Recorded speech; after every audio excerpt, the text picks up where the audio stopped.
let's talk Pfizer. Earlier this month, we learned that Starboard Value, big-name activist firm, built $1 billion stake in Pfizer, pushing for a turnaround.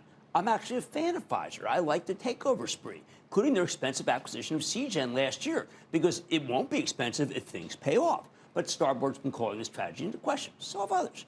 Now, today, Pfizer reported a large top and bottom line beat. The strength here largely driven by Paxlovid, but it doesn't matter. I mean, look, it's driven by something. They did it. And whether it's COVID treatment, I don't care. They made the money. Wall Street's much more concerned about the non-COVID core business, which is why the stock got dinged. Is that enough to push back against the activists? Let's take a close look with Dr. Albert Bourla, the chairman and CEO of Pfizer, shed some light on the situation. Dr. Bourla, welcome back to Mad Money. Hello, hello. Very nice to be with you. Good to see you, Albert. Now, you beat the numbers. Some people were critical of it, saying, well, look, he made it all with Paxlovid. What do you say about the idea of what the mosaic is that gave you the beat or not? I would like to say that it's not truth what they're saying that it is Paxlovid. Paxlovid is one of the drivers, but that was a beat across the board. We beat the COVID business and we beat the non-COVID business, where we had a phenomenal growth of 14%. Also, more importantly, we beat most of the new product launches. I will mention them to you. Of course, Comirnaty and Paxlovid, but we beat Prevnar 20, we beat the RSV vaccine, we beat Nurtec, that I know is very high in your heart. We beat the two new JAK inhibitors, which is Litfulo and Cibinco, and we beat in oncology the Elrexfio, which is our new introduction to multiple myeloma. So, and of course, we beat EPS by 70%. So I think it was a bit across the board, and people should focus on that. Well, I think that what's happened is that it may be kind of like at cross purposes. You see things that you like. I see things that I like because I like Seagen. If this is the beginning, there's so much more in the pipe. Maybe you should tell people, give us a little bit of a snapshot of what could be coming down the pipe, because Seagen's still early in the acquisition. Seagen had, first of all, 4 marketed products. Those 4 marketed products are doing better collectively than what the street thought will do when we made the acquisition and what we thought will do when we made the acquisition. But a lot of the value of Seagen comes to the pipeline, as you said. I will mention just the 3 of ADCs that we are putting in phase 3 are already or about to start phase 3 that can become mega blockbusters. One, it is a PD-L1 ADC. This is the same concept with the immunotherapy, just you send it with an ADC. The other one, it is the SV, which is an ADC against lung cancer. Those two can be mega blockbusters if they are technically successful. We are also bringing another one in phase 3, which is about urothelial cancer, which can follow the extended success that we have. So I think it is extremely positive what we see in Seagen. And if I had to speak about phase 2 and phase 1 studies, I mean, we need the whole, your whole broadcast time. Well, we got other things to talk about. But GLP-1 oral, you seem somewhat inclined to believe we could see something very good to happen here with Pfizer. Say it again. GLP-1 oral. GLP-1 oral. Yes, I think GLPs are very good molecules, and they have dominated the obesity market. They have created a very new market. There are the injectables, and we are having orals. The Danu, there is not much news right now because, as we said, last quarter, we are trying to make it once a day. We are optimistic that this will happen. If it is successful, we will start phase 3 next year. And we have 2 new other molecules that they are following up. One it is a GIPR, and the one is in phase 2, and one is a follow-up molecule on GLP-1. So we are waiting beginning of next year, as you have said, to see the results. Okay, now let's talk about this notion of performance and people not being happy. I mean, you did say at a Goldman conference in 2019 how to measure you. And you said it's inevitable that for every CEO, the success is measured through total shareholder return.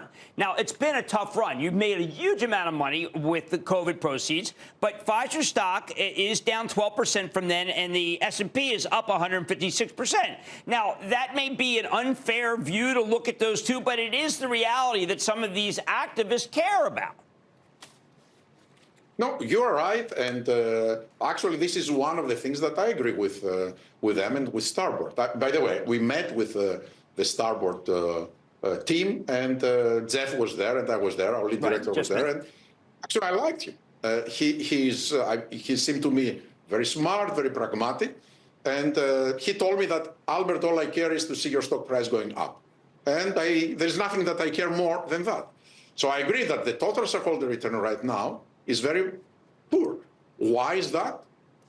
Because we had a significant drop last year. If we didn't have that, before that, we were very good, right? So we had a significant drop.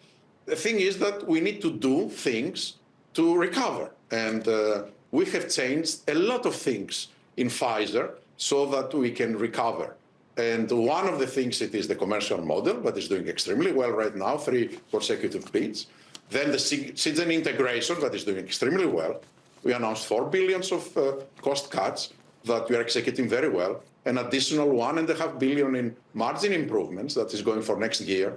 We brought 2 new board members that they are fantastic. One ex-CEO of Vanguard, the other ex-CEO of State Street, with very good understanding of what creates shareholder value and corporate governance. So, and we are about to make the most important decision, Jim, that a CEO of a pharma is making, appoint a new head of research.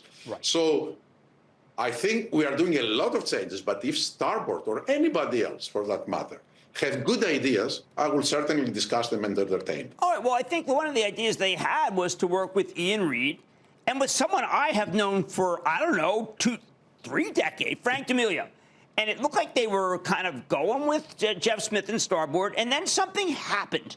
And it just happened that they stopped going with Jeff, and there's an inclination that something occurred, that maybe they were told, listen, you can't do that, or maybe there was money that would be taken away if they did that, or maybe RSUs that would, but there was something contractual. What did happen? And I know you can say, Jim, you got to speak to Frank, got to speak to Ian. I can't do that. They're not going to sit there and come on the show. But it does seem like something happened to make it so, you know what? We're not with Jeff anymore. We're not doing anything. And I do need to know what happened, because you and I have been around, and we like it. We respect Ian, and we like and respect Frank. And I don't know what happened here. Look, first of all, let me start by saying Ian was my boss for many years, and Frank was my CFO for many years. I like and appreciate both, and I have very close contacts with both of them. I maintain the contact. So I have no idea what happened. I was surprised, first of all, when I first received a call from Ian, but also I didn't speak to him or to Frank after that one call. I don't know with whom they speak. I can assure you that they didn't speak with any representative of Pfizer. So you did not. No, to your knowledge, no one said to them, "You're going to lose this. You got to look out." No agent of yours, no lawyer, no one on the board threatened these 2 men. They just changed their mind. No one from the board, no one from management team, and no one that is authorized or represented by Pfizer did that. No.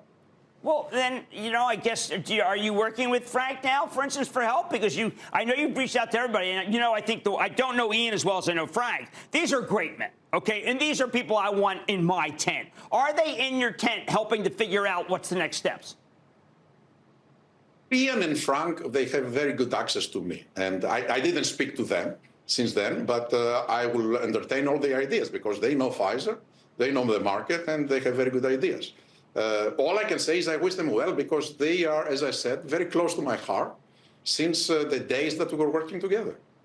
Well, fair enough. I don't know what else to say about that. Look, you mentioned Nurtec, and it is doing well. That's a drug that I took this very morning because I woke up with a terrible migraine. I'm a big believer in Seagen for 20 years because I think it's going to be right. I think it's still early to judge the Seagen acquisition, but you and I know, your TSR is not what you're happy with. You're not happy with it. So I can't beat you over the head and say, how can you be happy with it? You're right. I'm not happy. And this is something that I agree with the criticism of the Starboard. I didn't agree necessarily with their assessment that the Seagen or Biohaven acquisitions per se, which is the Nurtec, were not the good ones. And I think you agree with me for everything that you have said. And I think they were transformational. And of course, let's not forget that the BioNTech also deal was transformational for Pfizer. So I think that in BD, you will have some wins, you will have some losses. collectively, I think it's a very big win. I think shareholders will see significant return from these investments. And if we haven't done them, we wouldn't be able to address the LOE gap that we will have between 25 and 30. Now we are in a very, very good position to do it. Well, look, you know what I've been saying. You get a great dividend, safe dividend, until Seagen pays off. I believe it will. You've explained to me multiple times how hard these cancers are. Nobody's been willing to take on these cancers because they keep failing, except for you. So I want to wish you the best of luck. I think you've cleared the air on a lot of things. And if you like Pfizer, you should own Pfizer. If you don't, Albert, you don't have to. Albert Bourla, Chairman CEO of Pfizer, thank you for coming on the show. Thank you for having me. Okay, Mad Money will be back after the break. Don't miss a second of Mad Money. Follow @Jim Cramer on X. Have a question? Tweet Cramer. #MadMentions. Send Jim an email to madmoney@cnbc.com or give us a call at 1-800-743-CNBC. Miss something? Head to madmoney.cnbc.com.